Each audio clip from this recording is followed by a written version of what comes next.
ഓൺലൈനായി enumeration form fill ചെയ്യുന്നതിന് election commission of ഇന്ത്യയുടെ voters.eci.gov.in എന്ന വെബ്സൈറ്റ് സന്ദർശിക്കുക.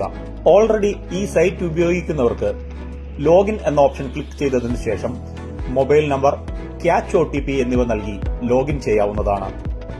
ആദ്യമായി ഉപയോഗിക്കുന്ന യൂസർ സൈൻ അപ്പ് എന്നുള്ള ഓപ്ഷൻ ക്ലിക്ക് ചെയ്തതിനു ശേഷം ആവശ്യമായ മൊബൈൽ നമ്പർ, ഇമെയിൽ വിലാസം, ക്യാപ്ച എന്നിവ നൽകി രജിസ്റ്റർ ചെയ്ത ശേഷം ആ മൊബൈൽ നമ്പർ ഉപയോഗിച്ച് വീണ്ടും ലോഗിൻ ഓപ്ഷൻ വഴി ലോഗിൻ ചെയ്യാവുന്നതാണ്. ശേഷം തുറന്നുവരുന്ന പേജിലെ എന്യൂമറേഷൻ ഫോം എന്നുള്ള ഭാഗം സെലക്ട് ചെയ്യുക. ഇപ്പോൾ നമ്മൾ SIR 2026ന്റെ ഭാഗമായി ഓൺലൈനായി എന്യൂമറേഷൻ ഫോം ഫിൽ ചെയ്യുന്നതിനുള്ള വെബ് പേജിലേക്ക് എത്തും. ശേഷം സ്റ്റേറ്റ് സെലക്ട് ചെയ്യുക. വോട്ടറുടെ എപ്പിക് കാർഡ് നമ്പർ എന്റർ ചെയ്യുക. ഇപ്പോൾ നമുക്ക് നേരത്തെ ഫിൽ ചെയ്തു വച്ചിരിക്കുന്ന ഇൻഫർമേഷൻ കാണാൻ സാധിക്കും.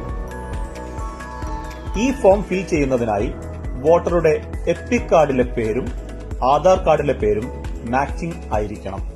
കൂടാതെ വോട്ടറുടെ വോട്ടർ ID കാർഡിനൊപ്പം നൽകിയ മൊബൈൽ നമ്പർ ഉപയോഗിച്ച് മാത്രമേ എന്യൂമറേഷൻ ഫോം ഫിൽ ചെയ്യാൻ സാധിക്കൂ.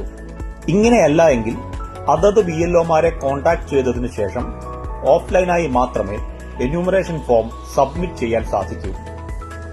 നേരത്തെ ഫിൽ ചെയ്തിരിക്കുന്ന ഇൻഫർമേഷൻ പരിശോധിച്ച ശേഷം മൊബൈൽ നമ്പർ എന്നുള്ള ഭാഗത്ത് മൊബൈൽ നമ്പർ നൽകുക. ശേഷം സെൻഡ് OTP ക്ലിക്ക് ചെയ്യുക. OTP എന്റർ ചെയ്തതിനു ശേഷം വെരിഫൈ OTP എന്നത് ക്ലിക്ക് ചെയ്യുക. ശേഷം വരുന്ന വിൻഡോയിൽ നമ്മളോട് ഒരു കാറ്റഗറി സെലക്ട് ചെയ്യാൻ ആവശ്യപ്പെടുന്നു. 2002ലെ SIR വോട്ടർ പട്ടികയിൽ 18 വയസ്സ് തികയാത്തതുകൊണ്ട് my name exist in electoral roll of last SIR എന്നുള്ള ഓപ്ഷൻ ഡിസേബിൾഡ് ആണ്. 2002ലെ SIR വോട്ടർ പട്ടികയിൽ ഉൾപ്പെട്ട വോട്ടർമാരുടെ കേസിൽ അതിലെ ആദ്യത്തെ കാറ്റഗറി സെലക്ട് ചെയ്ത് മുന്നോട്ടു പോകാവുന്നതാണ്. 2002ലെ SIR വോട്ടർ പട്ടികയിൽ വോട്ടർ ഉൾപ്പെട്ടിട്ടില്ല, പകരം മാതാപിതാക്കളോ